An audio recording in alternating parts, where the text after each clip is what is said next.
Tome asiento, charlemos un ratito. Vamos a conversar un cachito de algunas cosas espirituales. Usted no sabe lo bien que me viene a mí esta situación para hablar lo que Dios puso hoy en mi corazón. Que estaba en duda porque, digo, esto es para mí, esto es cosa mía, para mí, o sea, para mí, personal, íntimo. Siempre la palabra tiene un toque personal, pero a veces es solamente para uno y a veces también es para uno y para compartir. A veces uno puede pecar de ser muy emocional y creer que todo lo que recibe es para otro y a veces es solamente para uno y para compartir, pero Dios, que tiene distintas maneras, muestra, confirma cuando la cosa tiene que ser compartida. Amor, entonces, estaba pensando que Jesús era en Romero, era un mentiroso. De golpe así me acuerdo. Pues decía, con manos vacías vengo a ti, no tengo nada que darte. ¿Te acordás? Así que, era mentiroso el tipo, ¿no? Porque la Biblia dice, no me presentaré delante de ti con manos vacías. Tantas cosas, tantos errores cometemos también por lo emocional, por seguir algunos pensamientos o por creer o prestar más atención a cosas que están fuera de la palabra de Dios, pero son populares o son cotidianas, por darle más importancia, por creer más el comentario, lo que me dice uno, lo que escucho de otro, lo que escuché en la radio. No preste tanta atención a las cosas que se dicen. Empieza a prestar atención al que dice las cosas y a las cosas que están escritas. No preste tanta atención a los chusmeríos espirituales. Porque, ¿viste? Viene a ser un chusmerío espiritual. No ande con la oreja parada a ver qué es lo que se anda diciendo por ahí. No se cuelgue, no se compre cualquier cosa que ande flotando, cualquier palabra que vuele, cualquier profecía que se escuche o se reciba, cualquier cosa que recibió el otro le dice el de más allá, lo que vio en la tele, lo que escuchó en la radio. No se compre todo. La Biblia dice algo muy claro, muy sencillo. Dice, tenemos la palabra profética más segura. ¿Qué significa palabra profética segura? Que no se va a equivocar.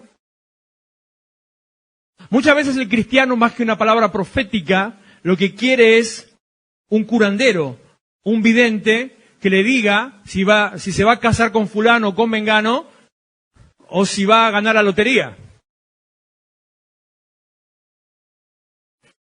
Eso no es cristianismo, eso no es palabra de Dios. Sea muy cuidadoso con lo que escucha y aprenda a enfocarse en las cosas del Señor. Aprenda y esto es, pero por eso digo, cuando Dios me confirma de esta manera, aprenda a escucharlo a Él.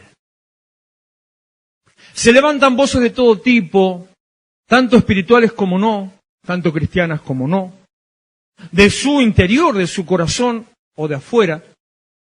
Las voces de su corazón usted las conocerá cuando tiene una duda, una inseguridad, cuando está tal vez por tomar alguna decisión, o quiere hacer algo, o no sabe qué decisión tomar o qué hacer. Y dentro suyo está, ¿vio como en los dibujitos de antaño, está el diablito y el angelito? Entonces, en los de mi generación, uno se guiaba por el consejo del angelito. Los de esta irían a guiarse por el consejo del diablito, seguro, ¿no? Pero esa duda, esa incertidumbre, de qué hacer, y adentro uno tiene una lucha de pasiones, una lucha de emociones, una lucha de voces, no sabe a quién escuchar, no entiende cuál es la manera en que Dios está hablando. Al final de esta charla yo le voy a decir cómo reconocer cuándo es que Dios le está hablando. Le voy a dar la receta, si usted quiere, la receta de cómo sé si Dios me habla. Mire, en 30 y pico de años de ministerio, he escuchado tantas veces, ¿y cómo sé si es Dios? ¿Y cómo sé que esa es la voz de Dios? ¿Y cómo sé qué quiere Dios conmigo? ¿Qué tiene Dios para mí? Muchas veces, incluso esa pregunta, la última, me la han hecho, y no tengo la lámpara lunar de la profeta esa. Me vienen a preguntar a mí, pastor, ¿qué tiene Dios para mí? Para él. ¿Y qué sé yo? Yo no soy chusma, Dios tampoco, ni soy vidente. Preguntarle a Dios qué tiene Dios para vos. No, pero yo no escucho la voz de Dios. Usted sí. Ah, mira. Ando luchando con mis cosas, ¿querés que te diga qué tiene Dios para vos?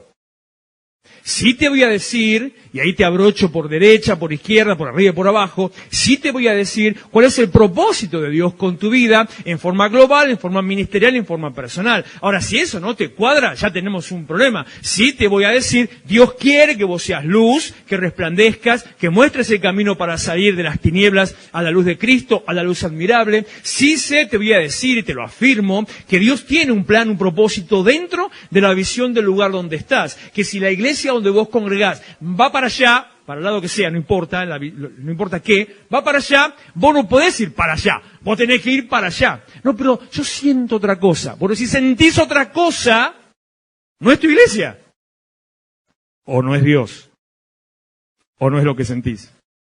Entonces, en segundo lugar te voy a decir, sí, yo sé Dios tiene esto para vos. Y en tercer lugar te puedo asegurar, te lo afirmo, te lo escribo, te pongo el gancho, te pongo un lacre. En tercer lugar, yo te voy a decir, Dios tiene un propósito personal con tu vida que está relacionado al llamado que Él te dio y a los dones que Él te dio. Pero ¿cuál es? No sé. Pero sí que lo tiene. Te vas a dar cuenta vos antes que yo, y si sos muy duro de entendederas, puede ser que con el tiempo, en el caminar, en el avance y al resultado, yo me dé cuenta. Porque una de las formas de reconocer un ministerio, o los dones, es a través del fruto. No sabe cuál es su llamado, no sabe cuál es su don, no sabe qué es lo que Dios le dio, anda por la vida errante, anda preguntándole a todo el mundo y anda arrojando fruto, sin darse cuenta, anda arrojando fruto, deja señales de aquello para lo que Dios lo llamó. Deja señales todo el tiempo. Entonces, uno empieza a ver las señales, Dios nos enseña, y usted tiene que, en este tiempo más, tiene que aprender, tiene que convertirse en un reconocedor, tiene que convertirse en ahí está, no me salía la palabra, tiene que convertirse en un vaqueano para reconocer las señales en el campo, aún en medio de la oscuridad. Tiene que aprender a ver dónde Dios se está moviendo, de qué manera, para dónde lo guía, qué pasa. Tiene que saber oler a Dios. Tiene que aprender a sentir a Dios, tiene que aprender a escuchar a Dios, porque no solamente Dios se manifiesta de una manera espiritual. El salmista decía, mi carne también te anhela.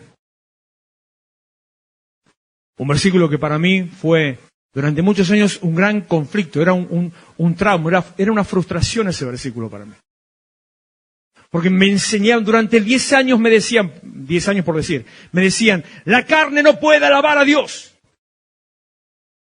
La carne no se puede acercar a Dios. La carne no se puede presentar delante de Dios. La carne no quiere servir a Dios. Y yo leo, mi carne también te anhela. Y digo, espera miércoles. Entonces iba mi pastor, pero acá dice, no, eso es más complicado. ¿Cómo es la cosa? Todo tu ser, vos sos un bloque espiritual, emoción y cuerpo. Todo tu ser se relaciona con Dios de determinada manera y Dios habla a través de todo tu ser en la manera que cada parte de tu ser lo reconozca. También a través de tu alma, tus emociones y tu carne. Entonces, en todas las áreas, a reconocer qué es lo que Dios está haciendo, cómo es que Dios se está moviendo. Tiene que empezar a reconocer qué lado seguir, por dónde ir. Tiene que, anótese esta palabra, escuche esta palabra, grábesela, tiene que abstraerse. A ver, la repito. Abstraerse. Se lo digo en vallenés. Abstraerse.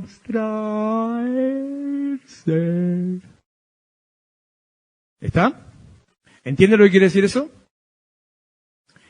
Abstracción significa es más que concentración. Concentración es cuando usted se enfoca en algo. Usted está mirando una situación, una persona, está estudiando, está leyendo, está mirando un programa en la televisión, mirando algo por la calle, se enfoca.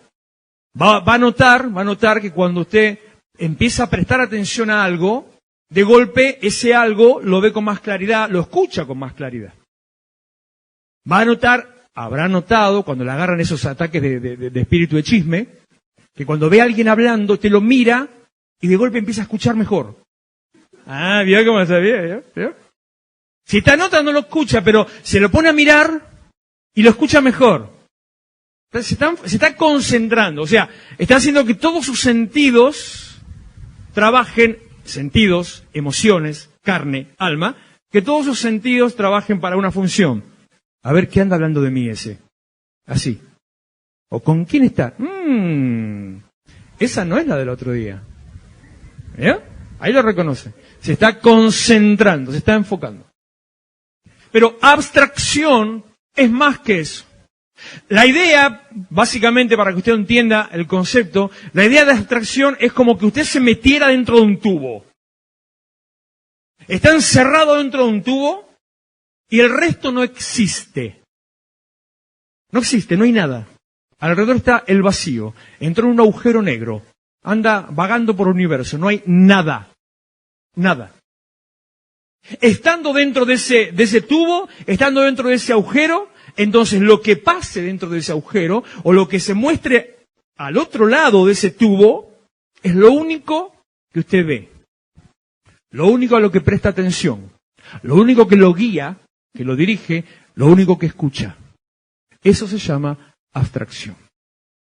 En estos tiempos en que estamos, donde todo es una corrida, todo es un problema, todo es un conflicto, se le llama a esta época en la que nosotros estamos, es reconocida como la era de la información. Porque hay una saturación de información.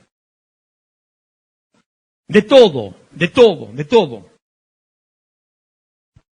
Usted se entera cosas importantes y al mismo tiempo por cada una cosa importante se entera, no porque quiera enterarse, sino que le comunican 10 estupideces.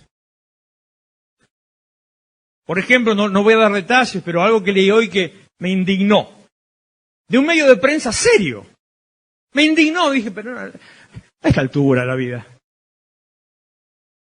Denuncian que la esposa de no sé quién, un empresario, denuncian que la esposa del empresario Pirulo tal y tal, que se casó hace unos días me parece, le hizo un gualicho. Se lo voy a decir de esta manera. Con la bombacha.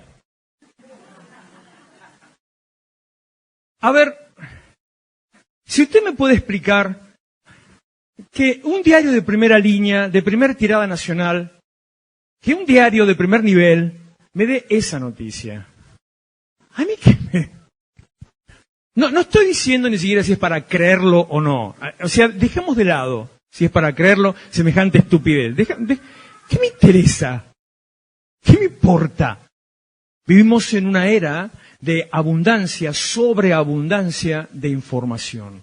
Entonces usted todo el tiempo escucha de todo tipo de cosas. Al estar escuchando de todo tipo de cosas, pierde ese sentido de concentración, ese sentido de enfoque. Pierde la sensibilidad, como si estuviera, recuerdo mi infancia, mi papá tenía esa antigua Noblex 7 Mares. ¿Alguien sabe de qué estoy hablando? Es una radio, ya sabe. Era una radio, acá, estos son los momentos donde nosotros tiramos, deschavamos cédula de identidad. Momentos de scratch son. Una radio muy grande, cuando recién apareció la FM, no existía antes, recién apareció la FM, la particularidad de esta radio era que tenía una antena AM y onda corta de alta recepción, mucha calidad. Entonces tenía con un mapita en el dial, usted veía todo ahí el planiferio a lo largo del dial, y usted iba buscando y se escuchaba onda corta de todo el mundo. De verdad. de todo el mundo. Entonces iba ahí, parecía que estaba como los que estaban robando la caja fuerte, ¿vio? Estaba así, iba moviendo de a medio milímetro, movía el dial, y yo me acordaba de la Andresina, ¿no? Porque iba ahí y de golpe uno diría, ¿y para qué? Porque de golpe escuchabas a un chino hablando, y digo, ¡fua! ¿Y qué dice? No sé. Y así recorrías el dial y escuchabas un montón de cosas, ni idea. ¿Para qué? Bueno, así estamos ahora. Es tanta la información que usted tiene que andar moviendo para ver si enfoca, si la antena apunta, qué es lo que realmente tengo que hacer, qué es lo que realmente me están diciendo, qué es lo que Dios quiere que haga. Tengo que apagar los otros ruidos alrededor, esa fritura de la radio. O como vio la tele cuando se le movía la antena, de golpe aparecía el fantasma y usted con un sopapo y la acomodaba enseguida. Tiene que andar ahí corriendo todo eso que lo saca del foco principal. La abstracción es un ejercicio voluntario. La abstracción es algo que usted hace en forma voluntaria, lo decide. Y cuando lo decide, lo pone en práctica. Hay muchos temas que podría decirles sobre esto y que nos llevaría a largo porque me va a empezar a decir que no se puede. Pero lo quiero simplificar en algunos conceptos muy básicos. Cuando usted está en medio de todo ese ruido, tiene que levantar su antena conforme a lo que conoce del principio y buscar cuál es la sintonía principal. Para que en esa sintonía principal usted encuentre la dirección para el lugar hacia el cual se tiene que dirigir. Abstracción. Decido no escuchar. Decido no escuchar. Hágase ejercicio en su casa. Hágase ejercicio con un hijo, con el vecino, con la vecina de enfrente, con el de al lado, cuando empieza a hacer ruido, o un hijo le empieza a berrinchear, o la suegra le empieza a cacarear. Hágase ejercicio, póngase, como decimos con la pastora, póngase en modo avión. Entonces, deje que hable, que grite, que salte, y usted ponga... llega al punto que no escucha lo que está pasando. Abstracción. Concéntrese en otra cosa, deje el ruidito alrededor, deje el que le está molestando, el que le está llamando, el teléfono que le suena, la que está gritando en la tele, el vecino que hace ruido. Estuvimos durante 2 años sin parar, 2 años, estuvimos en mi casa con el vecino edificando su casa. De la casa pegada. Si fueran un country que tenés, viste, no pasa nada. La casa pegada. 2 años donde el tipo no solamente edificó su casa, sino que edificó una casa de 2 plantas. Por lo tanto, tuvo que trabajar sobre las columnas de la casa para edificar arriba. Por lo tanto, tenía que taladrar con percutor sobre las columnas de la casa. ¿Alguien entiende lo que estoy diciendo? Lo que hacía que usted estaba en su casa, en mi casa, y se estaba mirando con el otro, y lo que escuchaba cuando hablaba era... En toda la casa, vibración, porque vibraba las columnas de la casa. Abstracción. No escuchar lo que quiero no escuchar, escuchar lo que quiero empezar a escuchar. Es un ejercicio que si usted lo empieza a hacer, va a ser bendecido terriblemente. Marcos capítulo 9, verso 2, en adelante, nos presenta una situación similar. Muchas cosas, muchas voces, muchos conflictos, muchos comentarios, muchos como fue hace un par de semanas que estaba compartiendo sobre Jueces capítulo 5, si estuvo, si lo compartió, si lo escuchó, la historia de las familias que iban a pelear a la tierra prometida, que entraron a pelear y volvieron a salir. La familia de Rubén, dice Jueces 5:22, en las familias de Rubén, en las tiendas de Rubén, hubo grandes resoluciones del corazón. Si recuerda esa palabra, las luchas internas, las preguntas, las cuestiones personales, las cuestiones de familia. Así pasaba, entre menos, pero así pasaba en esta historia. 6 días después, Jesús tomó a Pedro, a Jacobo y a Juan y los llevó aparte solos a un monte alto y se transfiguró delante de ellos. Y sus vestidos se volvieron resplandecientes, muy blancos, como la nieve, como se decía también, como dije, escrache de edad, como se decía antes, blanco ala. Muy blancos como la nieve, tanto que ningún lavador en la tierra los puede hacer tan blancos. Y les apareció Elías, era el hombre que había sido el profeta más famoso del Antiguo Testamento y el referente espiritual más importante del judaísmo y de todo el Antiguo Testamento. El referente espiritual más importante. ¿Qué quiere decir? Que era un hombre del cual se dice en la tradición que era un hombre el que más milagros había hecho. Que no había quien lo había superado. Y que eran milagros, pedazo de milagros, los que él había hecho. Que avanzando en la historia y entrando ya en el Evangelio, en más de una ocasión, por ejemplo, cuando Jesús camina sobre las aguas, por ejemplo, cuando Jesús calma la tormenta, son cosas las que hace Jesús, las mismas que había hecho Elías. Por eso cuando calma la tormenta, los discípulos le dicen, ¿y este quién es? Que calma la tormenta y enmudece al mar. Porque no había nadie que fuera tan grande como Elías. Tan importante y espiritual y profético era Elías que hasta el día de hoy, si usted conoce a algún judío practicante, ortodoxo, religioso, que siga las normas, la mayoría no lo hacen, va a ver que cuando tiene su Semana Santa, bueno, no es Semana Santa, su Pesaj, su Pascua, estamos ya cerquita de la celebración de la Pascua, en la noche de la Pascua, en la noche de lo que se llama en el judaísmo el Seder de Pesaj, que es la noche de la Pascua, la comida de la Pascua, si en la casa son 5, usted va a ver que pone 6 copas. Dice, están esperando a alguien o se equivocó. Y si le llega a preguntar, ¿y para quién es esa? Le van a decir, para el profeta Eliahu. Porque hay una profecía que dice que antes de la venida del Señor, Elías viene anticipando, abriendo el tiempo profético de los últimos acontecimientos. Entonces siempre esperan, en cada Pascua, esperan que Elías entre a su casa y comparta la cena con ellos. Así de importante es la referencia espiritual del profeta Elías. Y les apareció Elías con Moisés, del cual dice, en Éxodo 3, si mal no recuerdo, pero no es para buscarlo, dice que no hubo otro profeta como él en toda la tierra hasta ese momento.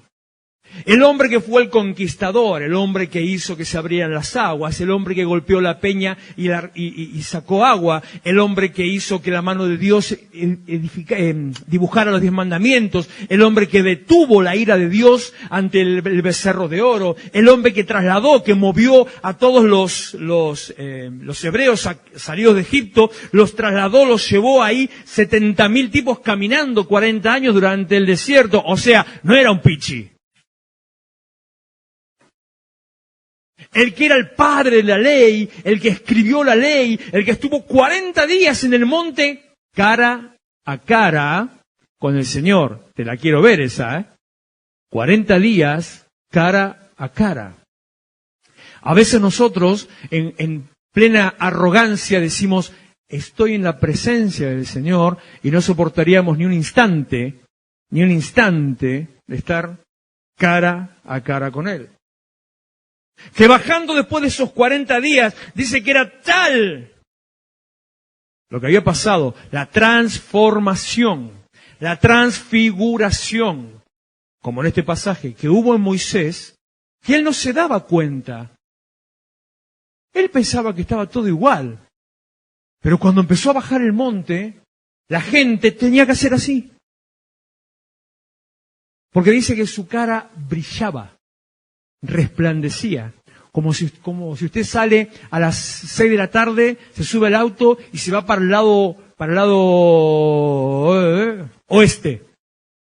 No puede ni mirarle cómo le da el sol en la cara. Así resplandecía. Ese Moisés, este Elías, se le aparecieron delante de Jesús y sus discípulos. Y les apareció, repito, Elías con Moisés, que hablaban con Jesús. Entonces Pedro, siempre Pedro, el zambocón, dijo a Jesús, y ahora les voy a confirmar por qué el zambocón. Pedro le dijo a Jesús, Maestro, bueno es para nosotros que estemos aquí, qué bueno, Señor, qué lindo que está esto, nos quedamos acá. Está recopado este lugar. Hagamos, Señor, Maestro, hagamos 3 enramadas. El tipo no era tonto. Era bestia, atolondrado, bocón, pero tonto no era. Hagamos 3 enramadas. Una para vos, porque vos sos Jesús. Una para vos. Otra para Moisés y otra para Elías. ¿Y ustedes dónde quedan? Y nosotros vamos con vos, Jesús, le dice. Hagamos 3 enramadas y quedémonos en este lugar. Versículo siguiente, mire lo que dice de curioso, porque no sabía lo que hablaba, pues estaba espantado. Cuando usted no sepa qué decir, le doy un consejo, cállese la boca. Este, con tal de hablar, dijo cualquier pavada. Espantado por lo que estaba viendo. ¿Qué estaba viendo? La metamorfoseo, la transformación, el cambio del aspecto de Jesús. Cambió su apariencia, cambió su imagen y se mostró como era en el momento de la gloria con el mismo Dios antes de estar en la tierra. Entonces, versículo 7, por eso le dije, qué bueno cuando Dios me permite poder entrar por el mismo camino, se rompió, mira. Entrar por el mismo camino hacia la palabra que Él me da. Entonces, estando ahí, vino una nube. Acá hay muchas referencias que yo tendría que ocupar mucho tiempo para enseñarles y para predicarles, que no es el momento hoy, que en otro momento sí. Me gustaría desarrollarlo un poquito más, porque todas son referencias al Éxodo y todas son referencias al pueblo caminando por el desierto. Todas son referencias para mostrar el poder de Dios. Para que nos metamos un cachito hay un versículo que cada vez que lo leo me pasa siempre, cada vez que lo leo me queda ahí días, semanas golpeando. Lo leí ayer, así que tengo para rato que me lo tengo acá, que es Marcos 8:29. ¿Qué dicen los hombres que soy yo? Cada vez que leo ese versículo me quedo ahí, quedo regulando. ¿Y quién es Jesús? ¿Y qué dice la gente que es Jesús? ¿Y vos qué decís que es Jesús? ¿Y para mí quién es Jesús? ¿Y qué pensás vos que es Jesús? Tenemos tantas ópticas distintas de quién es Jesús que a veces no lo estamos viendo como realmente Él es. Y si no lo veo como Él es, entonces no va a dar el resultado en mi vida de quién Él es. ¿Entiende eso? Tengo que saber exactamente quién es. Tengo que saber enfocarme en quién es. Tengo que abstraerme de las situaciones alrededor.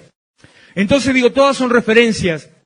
Porque la nube que descendió en ese momento es una referencia a la nube de la gloria que descendía en el Éxodo, cuando el pueblo vagaba por el desierto y ahí podía estar cubierto, protegido por el Señor. Lo mismo, ante el resplandor de la gloria, desciende la nube para tapar el resplandor de la gloria, que ellos puedan estar cobijados y ahí ver con más claridad la gloria de Dios. Cuando te impacta en tu vida, te abstrae en forma natural. Ya no ves nada de lo que está alrededor.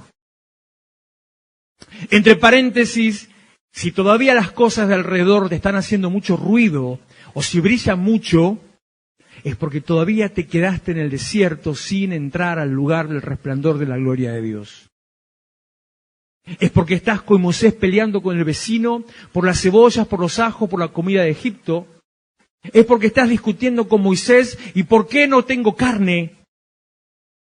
Es porque estás ahí quedándote con el conflicto tonto en vez de entender que vas camino, como Moisés en el Éxodo. Por eso lo repito, un montón de referencias. Como Moisés en el Éxodo, vas camino a alcanzar la tierra prometida. ¿Qué es la tierra prometida? No es solamente un lugar para que te asientes. Eso es muy barato. La tierra prometida es la promesa que Dios tiene para vos.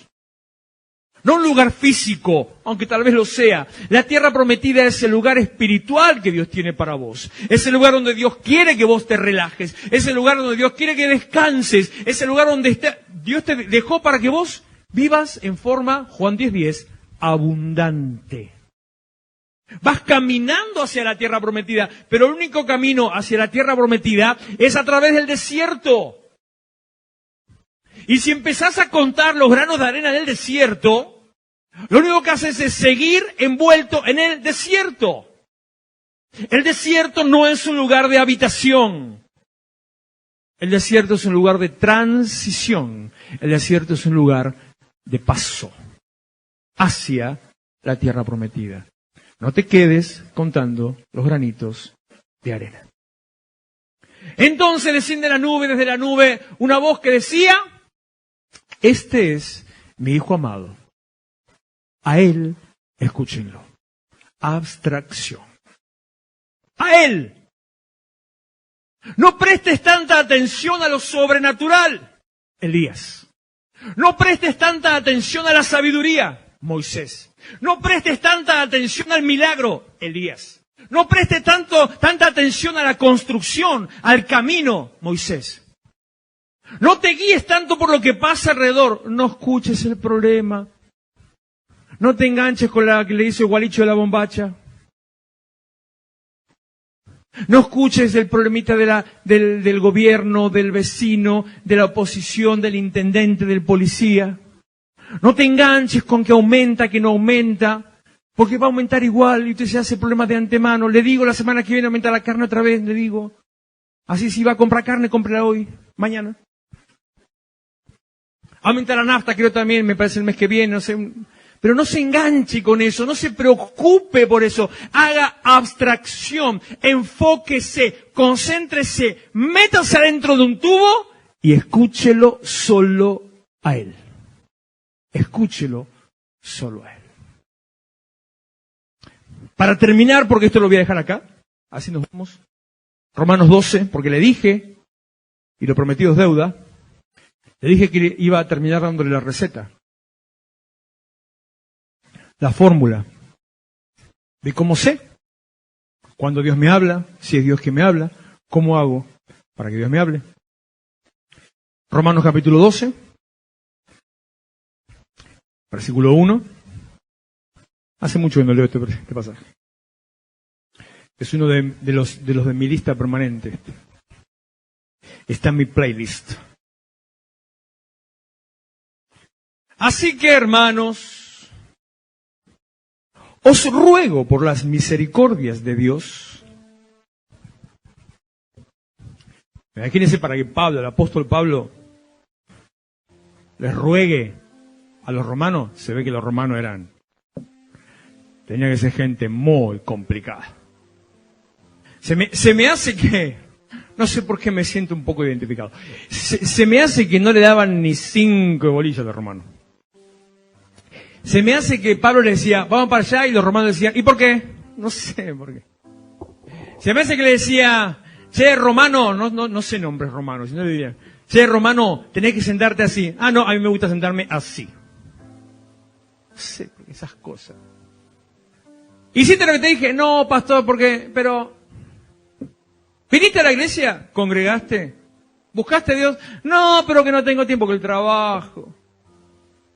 ¿Y cómo está tu vida? Pastor, mi marido me dejó. ¿Lo trataste bien? ¿Lo hablaste con amor? ¿Viniste a la iglesia? No, pastor, tenía que ver el gualicho de la bombacha. Lo mismo me parece, ese caso, es mejor que lo de la lámpara lunar, es tremendo. Se me hace que así le pasaba a Pablo. Así que, hermanos, les ruego, por las misericordias de Dios, por todo lo que Dios hizo con vos.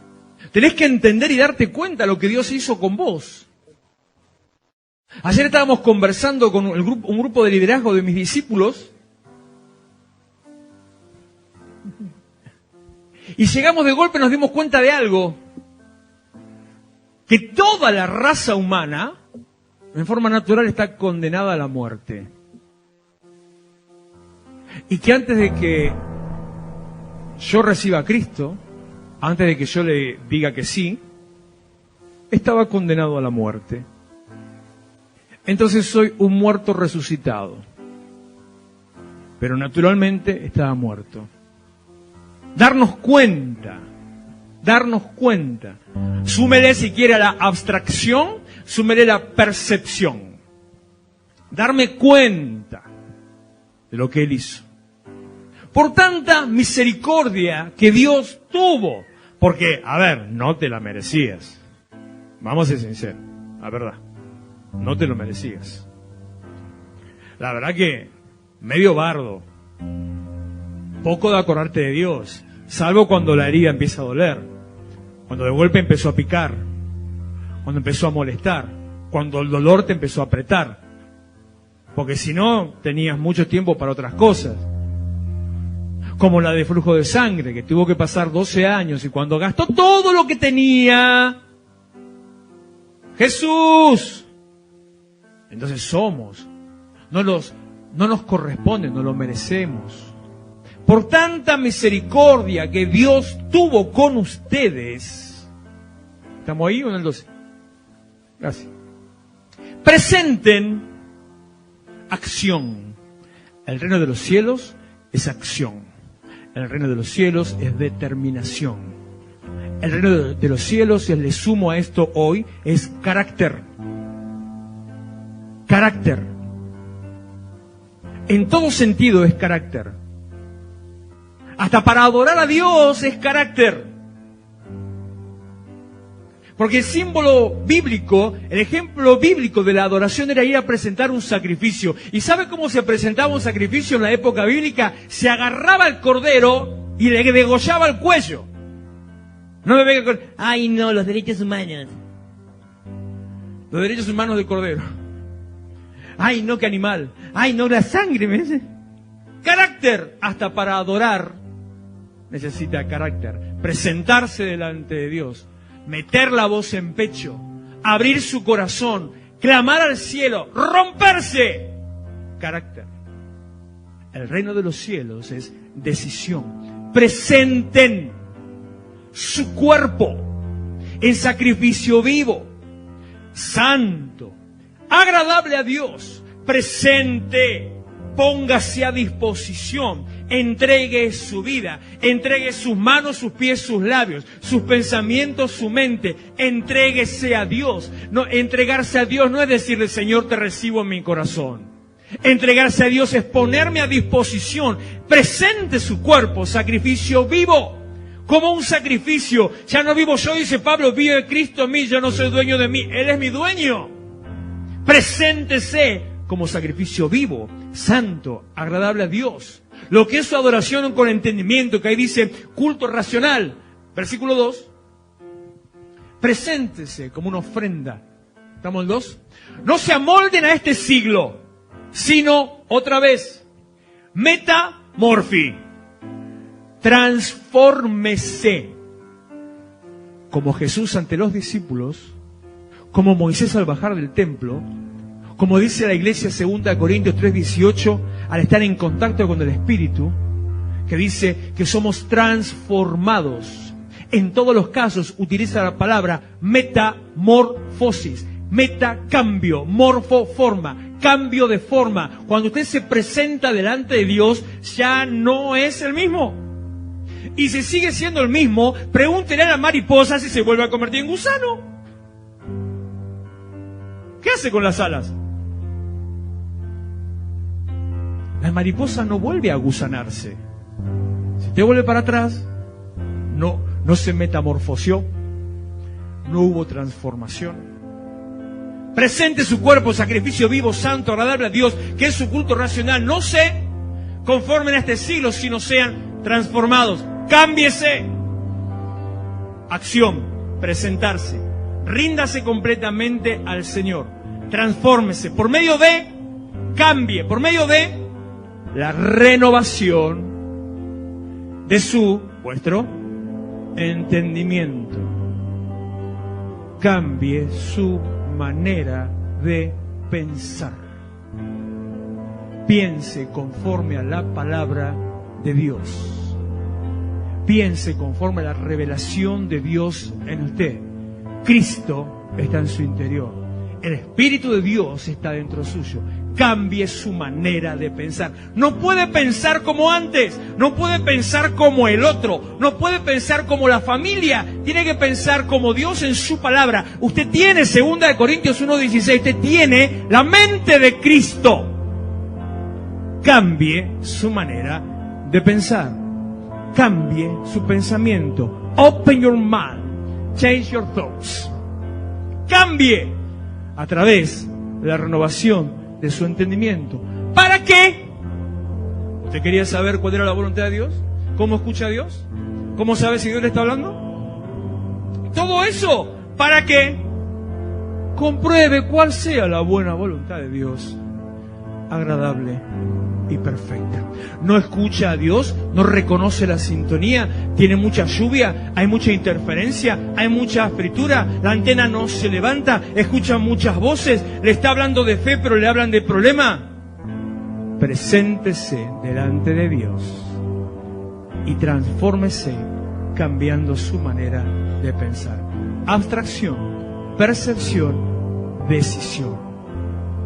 Lo último que le digo, póngase de pie. De todo esto, la mala noticia es: esto no lo hace Dios.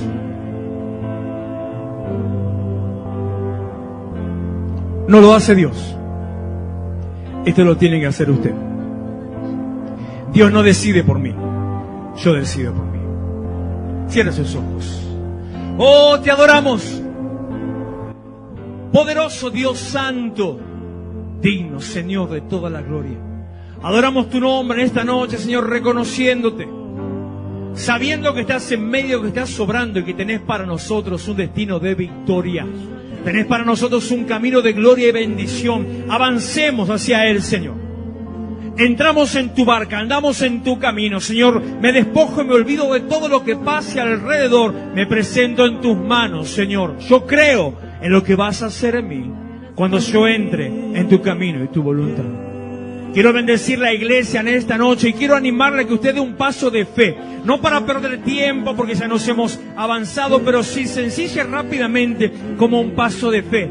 Así como en respuesta a las palabras de Pablo, cuando decía les ruego, yo le quiero decir en esta noche como una demostración de decisión, de determinación, de percepción, de abstracción, pase al altar con sus manos levantadas, diciéndole al Señor, aquí está mi vida como ofrenda viva para vos. Vengo y me presento ante ti para ser transformado. Vengo, Señor, y cambio mi mente. Te adoramos, Señor.